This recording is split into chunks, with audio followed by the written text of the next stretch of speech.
merci de nous rejoindre sur le plateau de votre dernière quotidienne de l'année. Au sommaire de votre émission, nous irons du côté de Waco avec Jamie qui revient sur un événement récent, un événement de sport mécanique, le Motor Show.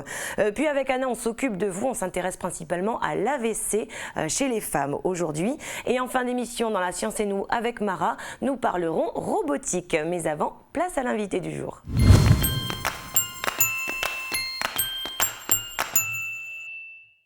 J'ai le plaisir d'accueillir aujourd'hui Jonathan Settle, bonjour. Bonjour. Alors tu es auteur, compositeur, interprète, musicien. Tout à fait. Tu viens de Paris, c'est ça? C'est ça.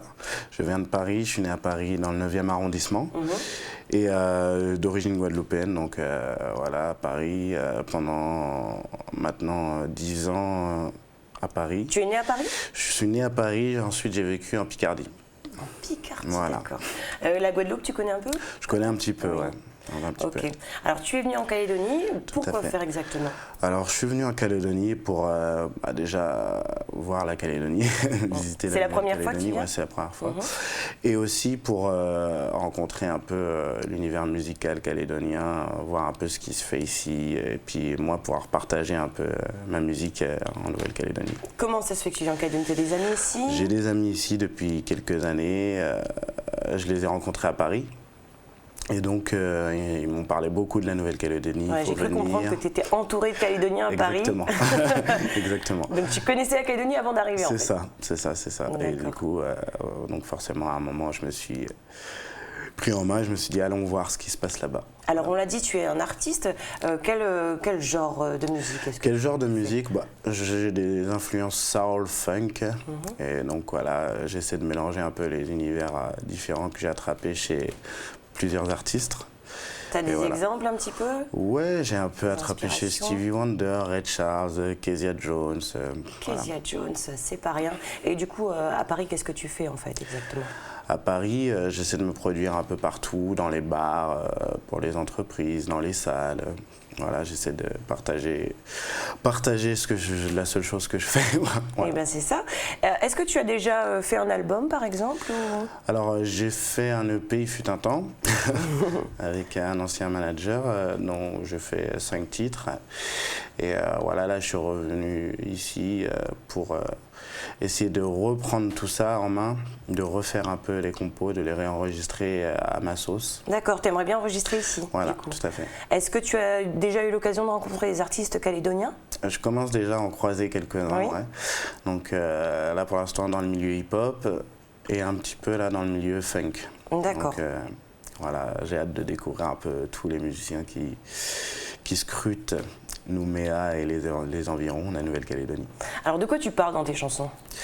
Moi, souvent, c'est un peu le quotidien. Ça peut être des chansons sur l'amour, ça peut être des chansons sur la rigolade, sur le stress, sur voilà, un peu tout quand même. Tu chantes en français? Je chante en français, ouais. Et alors en Guadeloupe, je sais pas, on parle le créole quand même? On parle le créole quand même. Est-ce que tu parles le créole du coup? Je parle le créole, oui, un petit peu, très peu. Très peu. Je comprends surtout. Je comprends surtout. Non, j'ai pas encore fait de chanson en créole, mais ça ton artiste préféré, c'est qui? Celui vraiment qui t'inspire, qui t'a donné envie de faire de la musique? Honnêtement, j'ai pas vraiment d'artiste préféré qui m'a donné envie de faire de la musique. C'est un tout. C'est tous les artistes soul de l'époque. Des années 30, 40, 50, qui m'ont un peu... qui m'ont touché dans leur façon de s'exprimer, dans leur façon de partager un peu leur douleur, leur bonne humeur aussi. Leur âme, voilà, la soul. La soul. Ici, tu as l'intention donc de rencontrer des artistes calédoniens, on l'a dit. Ouais. Tu vas partir un peu dans le nord, dans les îles? Ouais, je vais essayer d'aller partout. De toute façon, partout, il y a toujours des bonnes énergies à prendre un peu partout, donc je vais scruter. Là, tu viens d'arriver, en fait, tu as pris un aller simple? Ouais, j'ai pris un aller simple, tout à fait. D'accord. À l'aventure. À l'aventure, tout à fait. C'est ça.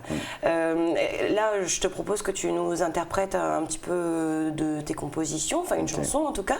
Est-ce que tu peux nous en parler? Tu vas chanter laquelle? D'accord. Je vais chanter une chanson que j'ai écrite il y a quelques années maintenant.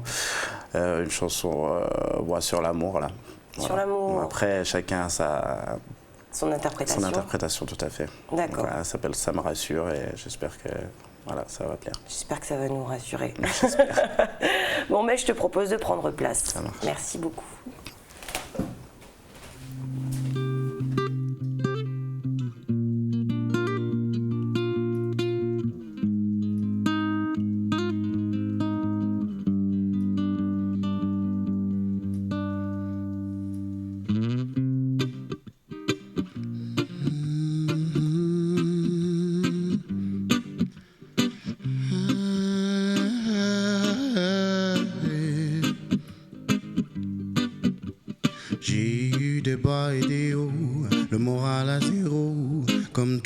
j'ai pleuré dans mon coin. Tu sais, j'ai eu des époques heureuses, des amourettes nombreuses, des déceptions parfois. L'important n'est pas là. Je me suis senti souvent seul, scrutant mon répertoire dans ces soirées où elle te regarde, se marre du coin de l'œil, te porte le mauvais œil. Mais heureusement que tu es là. Ça me rassure que tu sois là. Quand je vois tous ces gens qui songent, qui se cachent derrière leur ombre. Et ça me rassure que tu sois là. Et ça me rassure que tu sois là. Et ça me rassure que tu sois là. Même si c'est pas pour l'éternité, jusqu'au dernier jour j'en profiterai. Et ça me rassure d'entendre ta voix. Ça me rassure que tu sois près de moi.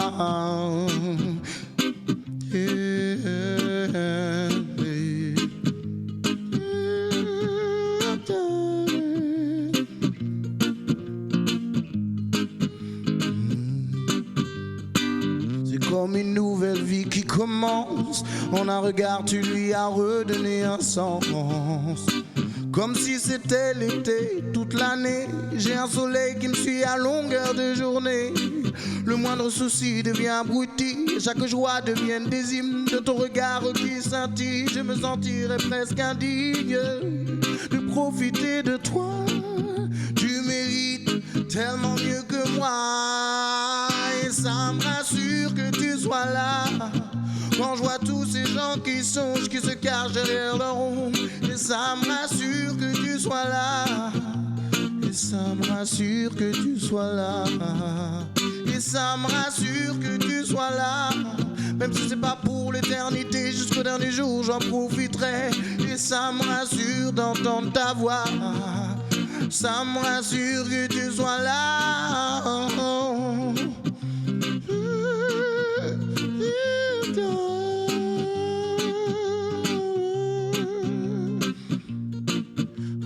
Ça me rassure que tu sois là.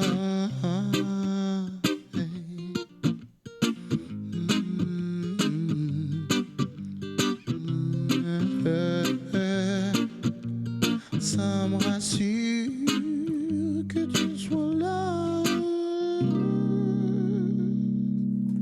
Bravo Jonathan, c'était Ça me rassure, c'est ça. Est-ce qu'on t'a déjà dit que ta voix fait penser à Taïro carrément? Non, c'est la première fois qu'on me dit ça. Bah, merci en tout cas. Là pour ce morceau, en tout cas, vraiment, ça m'a fait penser à Taïro. Alors, si on veut te contacter, est-ce que tu as une page Facebook, un mail, comment on fait? Tout à fait, j'ai une page Facebook. Joe Cetol, J-O-E-C-E-T-O-L, voilà. D'accord. Donc on peut me contacter sur cette page. On tape, on s'abonne. Les événements, voilà, exactement. Très bien. Merci beaucoup en tout cas et encore bienvenue en Nouvelle-Calédonie. Et puis j'espère que tu vas pouvoir t'épanouir artistiquement, en tout cas ici. Bah, merci beaucoup.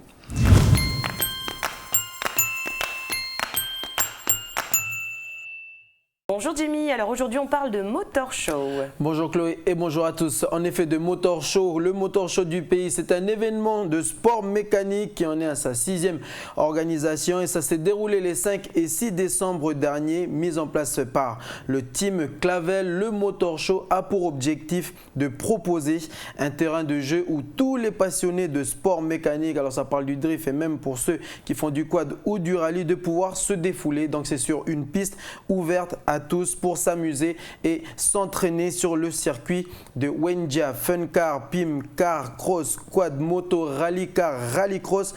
Toutes les disciplines de sport mécanique sont représentées par des passionnés qui ne demandent qu'une seule chose, Chloé, avoir une piste pour s'entraîner et bien entendu pour se défouler. Une piste qui appartient à Claude Clavel, le président de la team. Voilà, président et ancien pilote de rallye pendant 15 ans, Claude Clavel a bouffé la poussière des pistes calédoniennes connues dans le monde mécanique.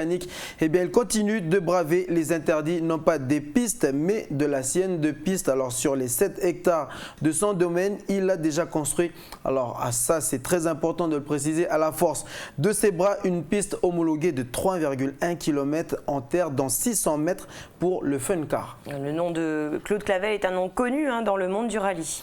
Voilà, sûrement un bon point d'ailleurs pour l'aider à réaliser son projet fou, parce que monsieur Claude Clavel, c'est quelqu'un qui est très motivé, c'est un passionné de sport mécanique, mais c'est surtout quelqu'un qui a beaucoup de projets en tête. Déjà, le premier, c'est celui de bâtir sur 7 hectares à Wendia, donc c'est son domaine privé, ça se situe à la commune de Vaud, une sorte de parc d'attractions. Alors pour, entre guillemets, les fadas du moteur. Explication, il espère tout simplement construire une piste de drift, de run, de gymkhana, de trial 4x4, du karting et aussi du super motard. Bref, vous l'aurez compris, avec Monsieur Clavel et son projet dantesque sur ces 7 hectares, tout ce qui est motorisé trouvera piste à son pneu. Une piste pour une team pas comme les autres. Tous les ans, la team Clavel basée à Wako propose des motor shows depuis novembre 2013, date donc du premier. L'an dernier, le Clavel Domaine a accueilli 3 événements mécaniques similaires. Le dernier a d'ailleurs reçu près de 600 personnes. Alors, qu'en est-il de la dernière édition de cette année, celle qui s'est déroulée les 5 et 6 décembre dernier? La réponse dans ce reportage, il est signé Audrey Sarangat et Milk à toi.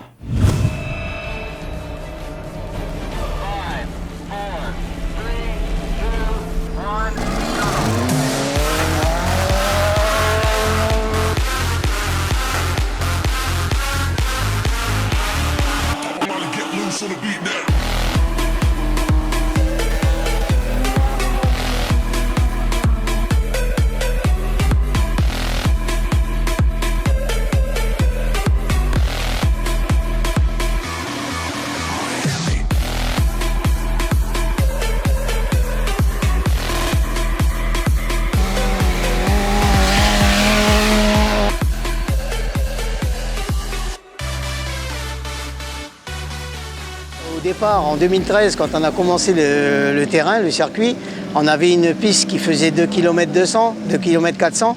Aujourd'hui, on a une piste qui fait 5 km. Et 5 km de piste, je pense que quand les gens viennent ici, les routes sont complètement parfaites parce qu'on les refait au compacteur, au gradaire et tout. C'est vraiment fait dans les règles. Ils sont très larges et tout. On est dans les normes de sécurité aussi d'homologation. Le sport que je pratique, c'est le fun car. Ça fait, je pense que c'est ma 4e année. J'habite sur Koumak, je vais sur le circuit à Claude, puis je me déplace sur Boulou Paris. Au niveau de sécurité, ça va peut-être empêcher les gens de jouer sur la voie publique et venir se défouler sur un circuit.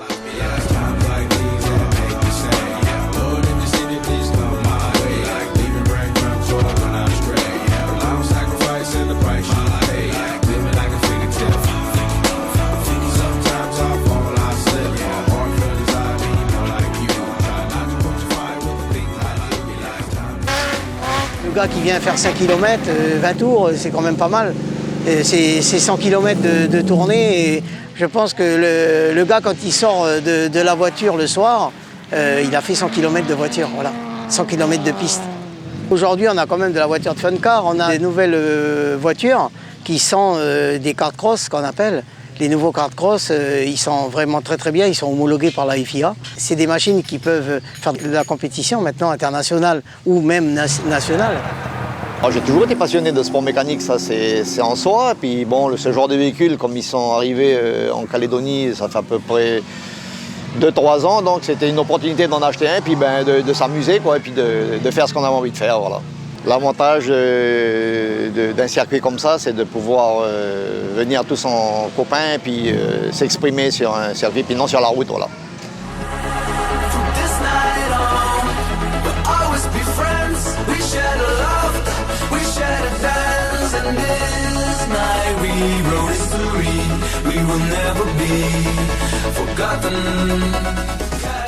Nous avons un projet de monter une association sportive automobile.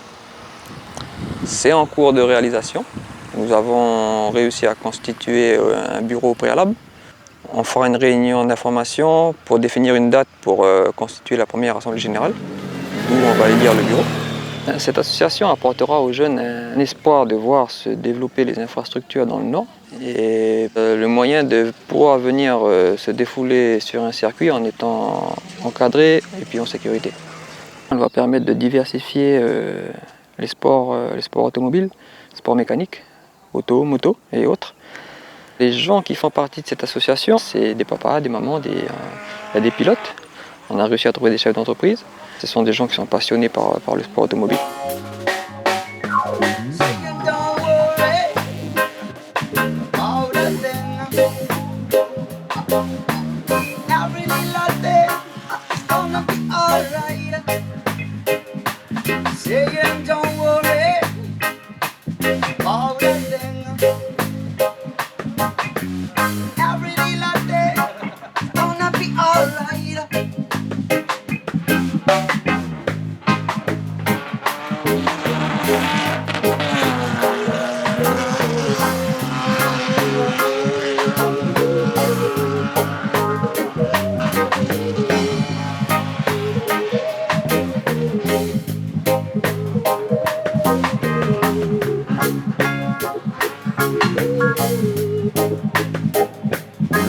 Aujourd'hui, on nous entend, et c'est dans le village qui s'amuse. Mais au-delà des jeunes, il y a des moins jeunes aussi qui attendent que ça. Il y a des moins jeunes qui savent qu'ils ne peuvent plus faire ça dans le village, mais qui veulent le faire quand même. Et ils pourront venir le faire via l'association. On voit qu'en fin de compte, il y a une demande qui est importante de cette jeunesse, et je pense qu'il faut s'en occuper. Il faut être avec eux, il faut leur faire comprendre qu'il y a des circuits, c'est un circuit qui est aujourd'hui qui est homologué. Et puis voilà, ils sont là, ils sont encadrés et on voit que c'est une passion eux-mêmes parce que toute la jeunesse de maintenant aime la voiture. Parce que c'est surtout pour les jeunes, pour nous défouler. Bon, c'est le terrain faire comme ça. Si, il n'y a pas beaucoup, c'est comme ça. Après, ils vont dire que tous les jeunes, ils délaguent la route. On doit faire beaucoup de terrain comme ça partout dans le nord. Comme ailleurs. Les jeunes dans le nord, à l'âge de 7 ans, ils conduisent déjà, ou 6 ans, ils conduisent les Toyota des papas pour aller faire un tour à la chasse. Voilà. Alors ils sont déjà, comme on dit, ils sont déjà assis dans la voiture. Ça permet à tous les jeunes, quand ils viennent ici, ça les intéresse de voir la conception de la voiture. Et eux-mêmes, chez eux maintenant, ils sont en train de préparer des voitures. Et là, j'ai appris que dernièrement, qu'il y a des Mélanésiens de Gomène, comme des Mélanésiens aussi qui sont comme on appelle, de Kouawa, qui sont en train de préparer des voitures. Et sur le site, on a plus de Mélanésiens qui viennent nous voir parce qu'ils sont vraiment accros de ce sport. Et de plus en plus, mais ils sont vraiment très très bien parce qu'en fin de compte, on a des contacts, surtout c'est ça. Le but, c'est d'avoir un contact qui est très très bien, aussi bien dans le domaine avec le Mélanésien que le Calédonien, le métro et tout. En fin de compte, on est là pour le destin commun. Voilà.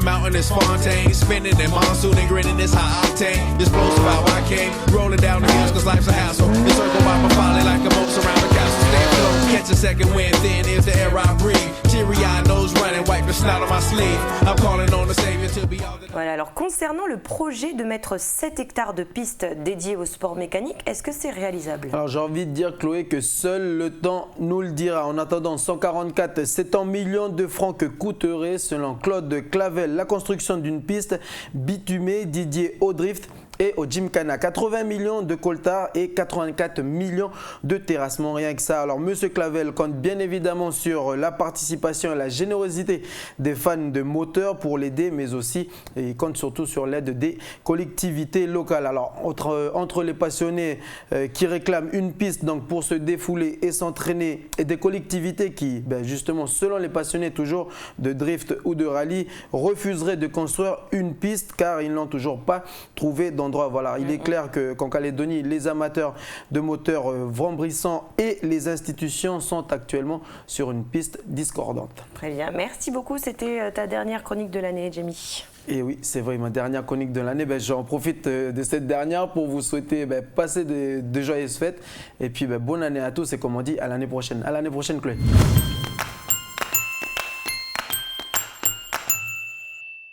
Bonjour Anna, l'accident vasculaire cérébral ou AVC, c'est le thème de ta rubrique aujourd'hui. Alors qu'est-ce que c'est? Y a-t-il des symptômes? Les femmes sont-elles touchées autant que les hommes? Autant de questions auxquelles nous allons tenter de répondre aujourd'hui. Bonjour Chloé et bonjour à tout le monde. AVC, ou attaque cérébrale, eh bien, c'est une défaillance de la circulation du sang qui touche une région plus ou moins importante du cerveau. Et ça survient à la suite de l'obstruction ou de la rupture d'un vaisseau sanguin et ça provoque la mort des cellules nerveuses qui sont privées du coup d'oxygène et des éléments nutritifs essentiels à leur fonction. Alors, quelles sont les conséquences pour une personne victime d'un AVC ? L'AVC a des conséquences qui sont très variables. Plus de la moitié des gens en gardent des séquelles, alors qu'environ un individu sur 10, lui, récupère complètement. En fait, la gravité des séquelles, eh bien, ça dépend de la région du cerveau qui est atteinte et des fonctions qu'elle contrôle. Et est-ce que de nombreuses personnes sont victimes d'AVC ? Alors, il faut savoir que l'AVC est responsable de 2 fois plus de morts que la circulation automobile. Et c'est la 3e cause de mortalité en France après les cancers et les maladies cardiovasculaires. Et moi, je te propose plutôt de suivre les explications d'un cardiologue, spécialiste en la matière. Alors, on regarde ça tout de suite.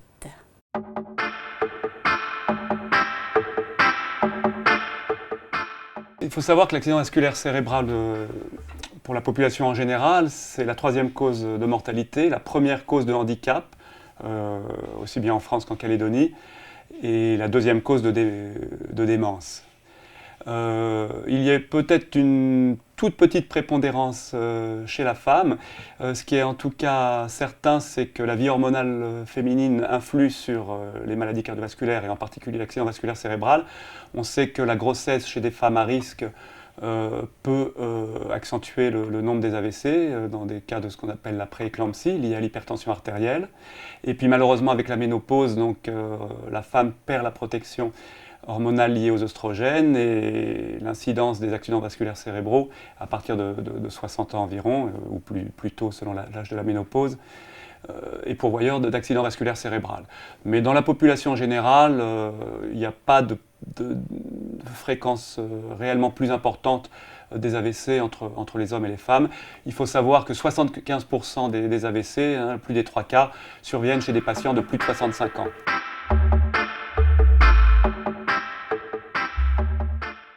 Chez l'homme comme chez la femme, ce sont les mêmes causes, ce sont les facteurs de risque cardiovasculaires qui vont aboutir donc à l'obstruction d'un vaisseau, ce qu'on appelle l'athérosclérose, le dépôt de lipides dans les artères.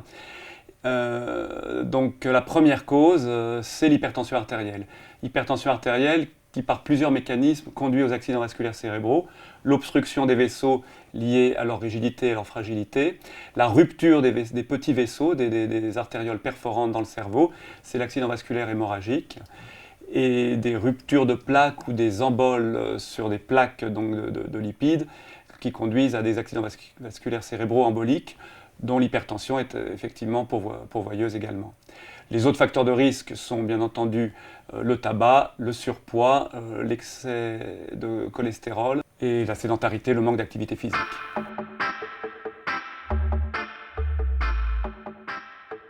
Ça c'est typiquement l'image d'un infarctus cérébral. Ça c'est le cerveau. On voit une augmentation depuis même la deuxième moitié du XXe siècle des accidents vasculaires cérébraux, des maladies cardiovasculaires en général chez la femme. D'une part, puisque depuis maintenant de longues années, la femme travaille, donc est soumise effectivement à plus de stress. Par ailleurs, et là c'est plus malheureux, mais la femme fume de plus en plus. Et donc, ça fait malheureusement le lit de ces maladies vasculaires cérébrales.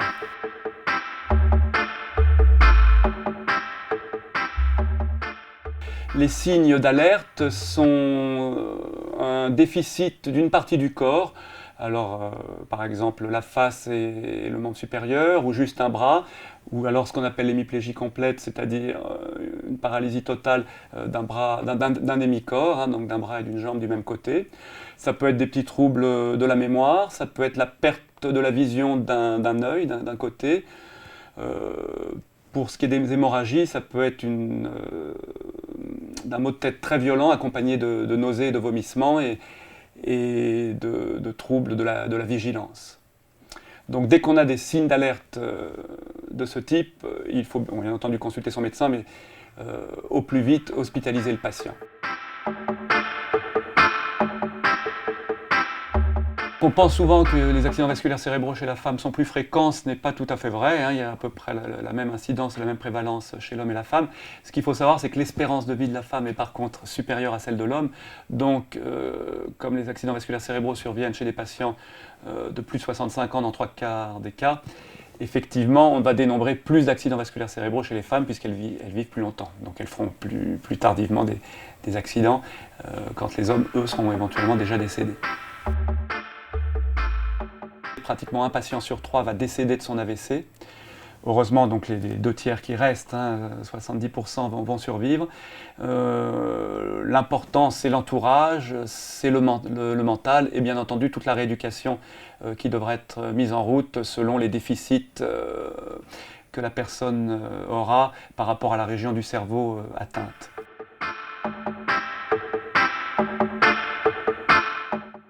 L'accident vasculaire cérébral est la 2e cause de handicap, hein, en Calédonie comme ailleurs. Le handicap sera très variable selon justement le degré du cerveau atteint. Il faut savoir par contre qu'il existe ce qu'on appelle des accidents ischémiques transitoires, c'est-à-dire l'obstruction transitoire d'un vaisseau, qui vont se manifester donc par des paralysies ou des signes neurologiques focalisés, mais transitoires. En général, ça dure 1 heure, en tout cas moins de 24 heures, mais ça peut s'accompagner donc de la paralysie d'un membre, de la perte de la vision transitoire.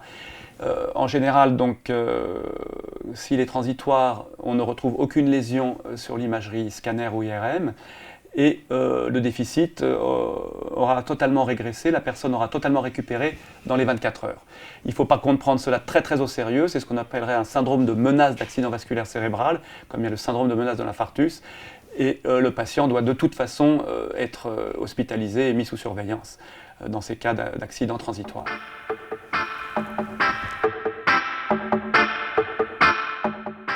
La prévention primaire de l'accident vasculaire cérébral, c'est le même que la prévention des pathologies cardiovasculaires au sens large. Et donc c'est effectivement modifier son hygiène de vie. Donc faire de l'exercice régulièrement, manger sainement, éviter le surpoids, corriger son cholestérol, donc manger moins gras si jamais on a tendance à avoir des lipides élevés dans le sang. C'est également surtout éviter l'hypertension artérielle, donc ne pas manger trop salé, faire contrôler régulièrement sa pression artérielle chez son médecin traitant. Alors on en sait un peu plus maintenant sur l'AVC, voilà qui devrait nous inciter à être plus vigilants. Et puis on peut aussi rappeler, hein, Chloé, qu'une consommation trop importante en sel a des effets négatifs sur la santé. Ça amène hypertension artérielle, maladie cardiovasculaire, AVC ou encore aggravation de l'insuffisance rénale. Et ici en Calédonie, on en consomme beaucoup du sel. Tout à fait. Il faut savoir que la consommation moyenne en Nouvelle-Calédonie est 5 voire 10 fois supérieure à celle qui est recommandée. Il faut savoir que le corps humain a besoin de sel à hauteur de 2,5 g de sel par jour pour un adulte. Et il y a justement une campagne lancée par l'Agence sanitaire et sociale de Nouvelle-Calédonie. J'ai décidé qu'on allait manger moins salé. Voilà, et puis il faut simplement changer ses habitudes et mieux choisir ses aliments, lire les étiquettes et choisir celui qui est le moins salé. Et puis on peut aussi réduire sa quantité de sel lorsqu'on fait la cuisine et rajouter de la saveur et de la couleur en ajoutant des épices, de l'ail, de l'oignon, du citron.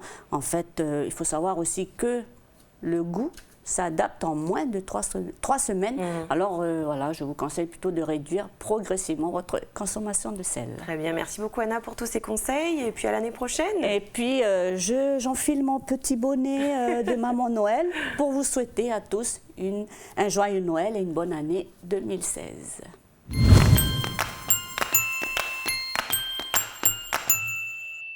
Le fin bon du jour est aux couleurs de la Nouvelle-Zélande. Je vous propose que l'on se rende à Pointe-d'Imier où le chef cuisinier du lycée nous propose sa recette de la salade de pommes de terre façon néo-zélandaise. Il accompagnera son plat d'un dessert, la pavlova, nommée ainsi en l'honneur de la ballerine russe Anna Pavlova, et toujours aux couleurs de la Nouvelle-Zélande, donc une pavlova au kiwi. On regarde.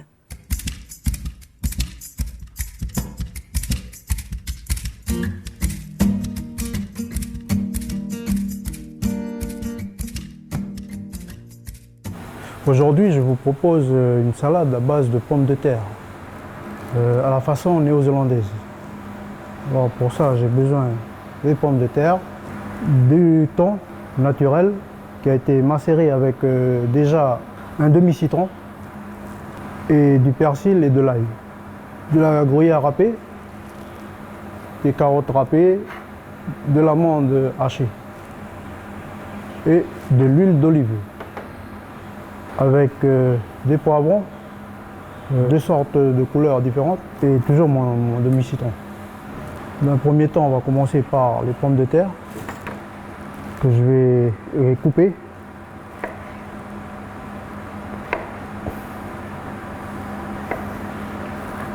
Particularité, ces pommes de terre, on peut les cuire dans à la robe des champs. Si on veut bien manger, enfin si on aime bien manger, comptez 500 grammes par personne.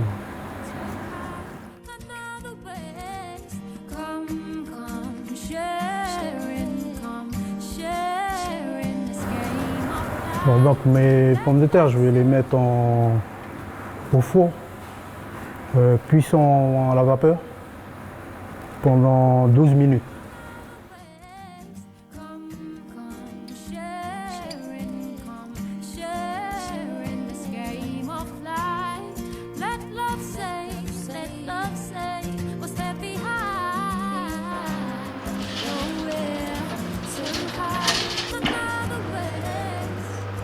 Que mes pommes de terre refroidissent, je vais m'occuper des poivrons.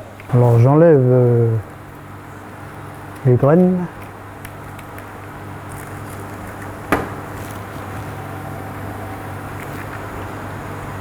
Donc je vais les couper d'abord en lamelles, puis après faire des petits dés.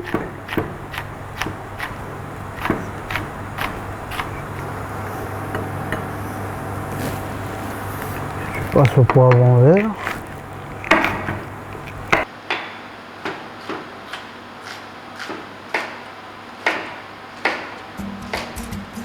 Voilà.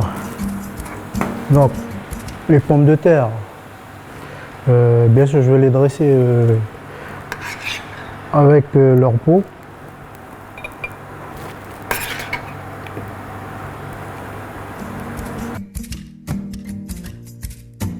Je mets du poivron de moitié.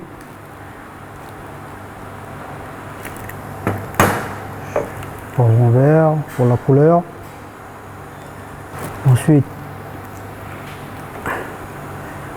les carottes, répartir un peu dans l'assiette. Voilà. Menton qui a été macéré dans demi-citron avec de l'ail et du persil. Donc on en met 60 grammes de thon, non par personne. Ensuite, le gruyère et l'amande hachée. Et ensuite on termine avec l'autre moitié de citron et un filet d'huile d'olive. On en met un peu.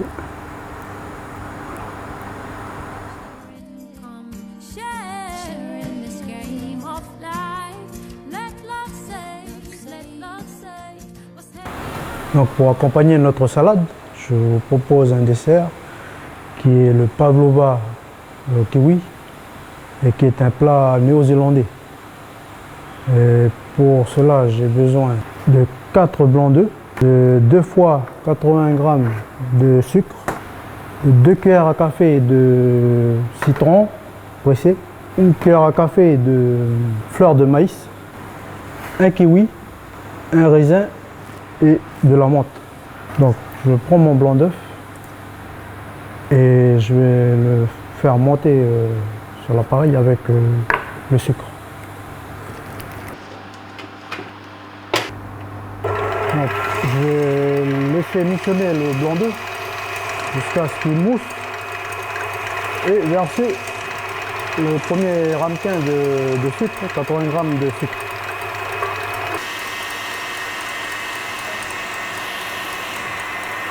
Donc, une fois mon blanc d'œuf monté, je vais incorporer les autres 80 g de sucre qui reste. Tout ça au fur et à mesure. Et on le laisse monter jusqu'à ce que son aspect devienne brillant. Maintenant que la meringue elle a un bon aspect, je vais rajouter le jus de citron et la fleur de maïs.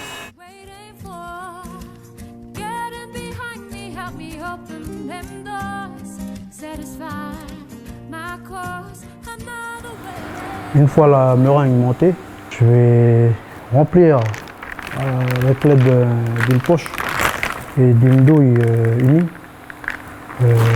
pour monter sur la pâte.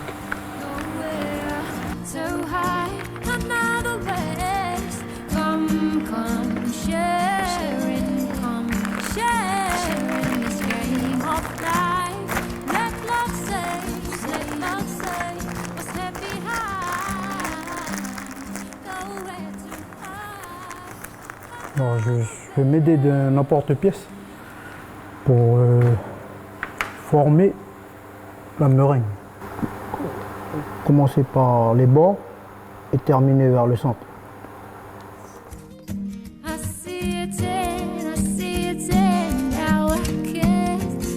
Donc maintenant, je vais l'enfourner à 110 degrés pendant 4 heures.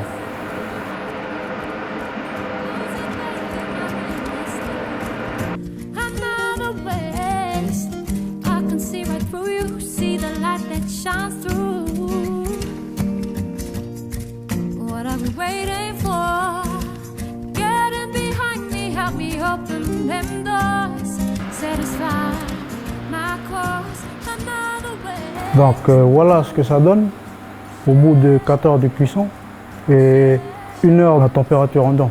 Je pose ma meringue dans l'assiette et je dresse.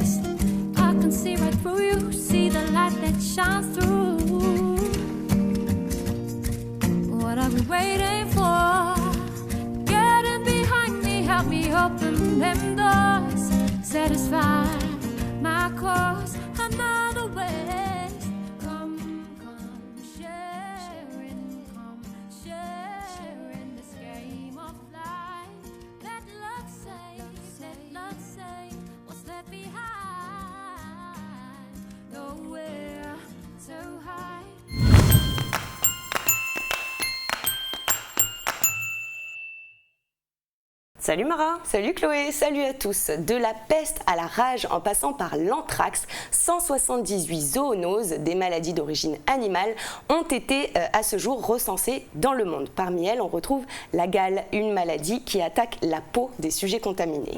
La gale, une maladie dont on entend souvent parler et qui revient en force ces dernières années. D'ailleurs, l'année dernière, un établissement scolaire du territoire avait été fermé à cause d'une épidémie de gale, justement. Oui, alors attention, il existe différents types de gale. La gale humaine qui avait touché ses élèves est différente de la gale animale. Dans tous les cas, la maladie est due à un acarien qui s'appelle le Sarcopte scabiei. Donc c'est une petite vermine fort peu sympathique qui est un parasite fouisseur, c'est-à-dire qu'il creuse. Et dans quoi est-ce qu'il creuse? Eh bien, dans la peau de ses hôtes. La femelle creuse des galeries sous la peau pour aller y pondre ses œufs, ce qui provoque des lésions de la peau et c'est des démangeaisons très intenses caractéristiques de la maladie. Et en plus, c'est très contagieux.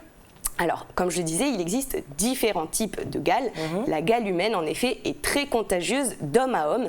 Et les gales animales, la gale du chien, la gale du chat, la gale du mouton, etc., elles sont transmissibles à l'homme, mais elles ne se transmettront pas ensuite à l'entourage. Dans le cas de la gale animale, l'homme est ce qu'on appelle une impasse parasitaire, c'est-à-dire qu'il ne pourra pas la transmettre à d'autres humains.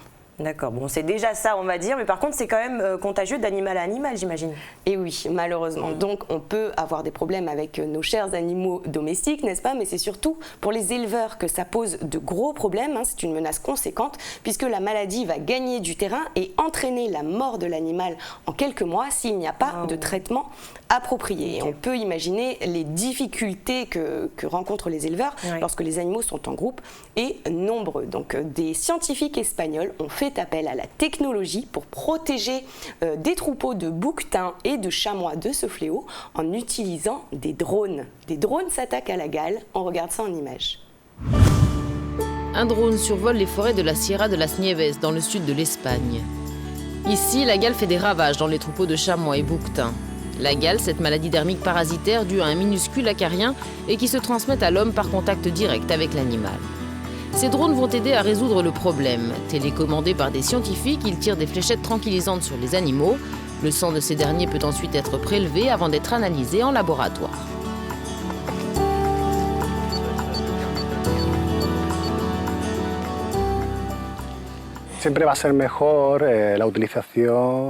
Il est toujours préférable d'utiliser un drone car il nous permet systématiquement une meilleure perspective.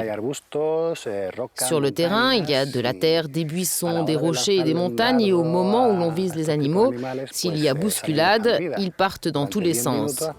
Avec un drone, on peut continuer à les traquer.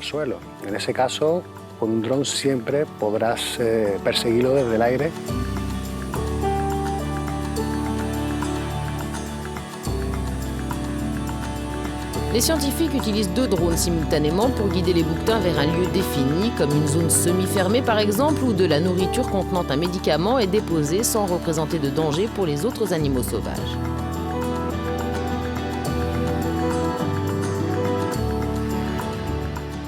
Le deuxième avantage de l'utilisation de drones intervient lors de la capture des animaux. Les scientifiques les attrapent, les traitent et les relâchent dans leur environnement naturel. Mais parfois, suivant le produit anesthésiant administré, les animaux peuvent se perdre. Les drones permettent donc aussi de les localiser.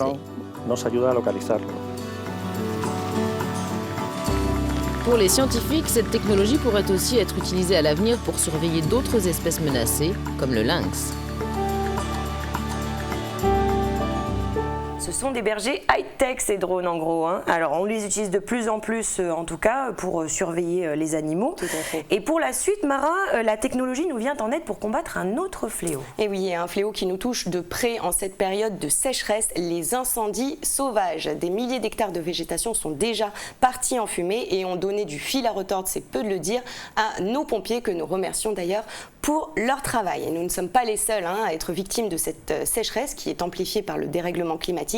Le monde entier en fait les frais. Et oui, on a pu voir des images de feu en Australie, aux États-Unis, même en France, c'était assez impressionnant d'ailleurs. Ouais. Alors qu'est-ce qui existe de nos jours en matière de technologie pour assister justement les pompiers dans leur travail? Alors de nombreux chercheurs, des startups, des laboratoires de recherche développent, travaillent vraiment pour trouver des solutions high-tech pour cette lutte contre les incendies. Donc d'un côté, il y a les robots au sens large qui se rendent dans les lieux où l'homme s'expose à un trop gros danger. Et de l'autre côté, eh bien, on a les robots qui sont capables d'assister les hommes dans leur combat en mettant à leur service leur capacité extraordinaire. Et dans le cas des incendies, ce qui aiderait beaucoup les pompiers, ça serait de pouvoir repérer les feux avant qu'ils se propagent dès leur départ. Et oui, pour pouvoir du coup les éteindre sans trop de difficultés. C'est ce qu'a pensé aussi la société chinoise Insight Robotics en développant un robot équipé de capteurs thermiques et d'une technologie de vision intelligente pour localiser les départs de feu le plus rapidement possible. Le fondateur de la société nous présente son robot pour mieux détecter les incendies. On regarde. Les incendies se sont multipliés ces dernières années, causant de nombreux dégâts, humains, matériels, économiques. Alors les nouvelles technologies peuvent-elles contribuer à détecter de façon plus précoce les feux de forêt, afin d'intervenir plus rapidement? C'est dans cet objectif que la société chinoise Insight Robotics, basée à Hong Kong, a créé un robot très intelligent. Le robot a en fait 2 caméras, une caméra infrarouge et une caméra normale. La caméra infrarouge permet de capturer 50 images par seconde Et nous utilisons un algorithme privé et breveté pour analyser la chaleur dans l'image et vérifier si l'objet chaud dans l'image est un véritable feu de forêt ou non.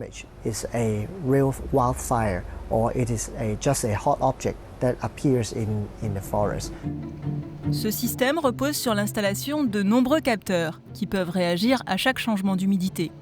L'avantage de ce système est de pouvoir détecter des incendies dans de très petites surfaces, ce qui n'est pas le cas des systèmes d'imagerie par satellite, et donc cela permet aussi de pouvoir réagir dès la première étincelle. Après la détection du feu, nous allons localiser le feu en utilisant un système de géoinformation et nous allons repérer l'emplacement de l'incendie sur la carte. Et de cette façon, les pompiers peuvent voir où il s'est déclenché. Cette solution est directement reliée au centre de commande, ce qui leur permet de reconfigurer leur stratégie de lutte contre les incendies en temps réel. La conception et la mise au point de ce capteur d'autodétection a nécessité environ 1 an et demi de recherche. Insight Robotics a remporté le concours IBM Smart Camp en 2014. Eh bien voilà une aide précieuse pour les soldats du feu. Décidément, les robots font de plus en plus partie de notre entourage. Et ils ont les faveurs du grand public, même si l'intelligence artificielle a encore tendance à faire peur, elle fascine aussi beaucoup, comme vous allez pouvoir le voir avec ce petit aperçu du salon RoboWorld qui s'est déroulé à Pékin du 23 au 25 novembre dernier. On regarde. Bienvenue au salon Robot World de Pékin, un endroit où vous pouvez découvrir des robots qui se comportent un peu comme des humains. Plus d'une centaine d'experts, autant d'entreprises et 12 organisations internationales spécialistes du secteur se sont réunis ici fin novembre. Ce robot humanoïde baptisé Xiaoluo est créé par la société chinoise Tami Intelligence et réputé pour ses qualités d'interaction avec l'homme. Ses concepteurs l'ont voulu le plus réaliste possible et ils n'ont pas ménagé leurs efforts.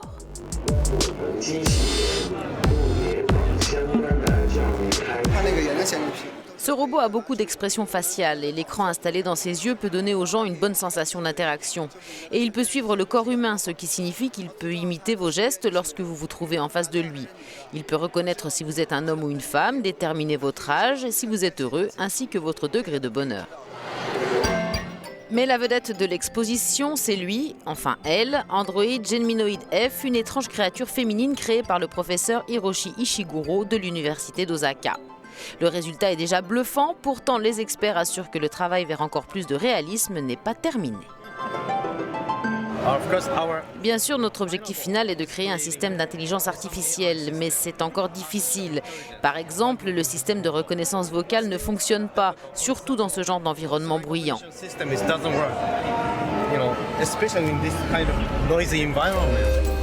Une grande partie de l'exposition a été consacrée aux robots destinés à l'industrie, avec cette perspective pour de nombreux fabricants de voir des robots remplacer les humains sur les lieux de travail. Robot World, c'était aussi mettre en avant les tendances dans le développement de futures technologies.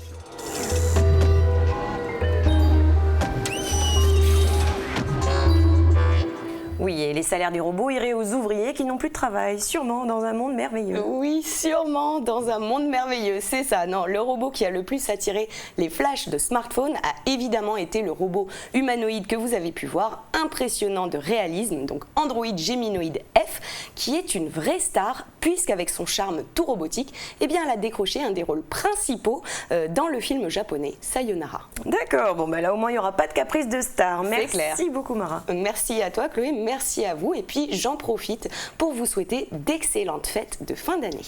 Et moi aussi d'ailleurs, puisque c'est la fin de cette émission, c'était la dernière quotidienne de l'année que j'ai eu plaisir à présenter aux côtés de tous mes collègues chroniqueurs et en régie aussi, merci à eux.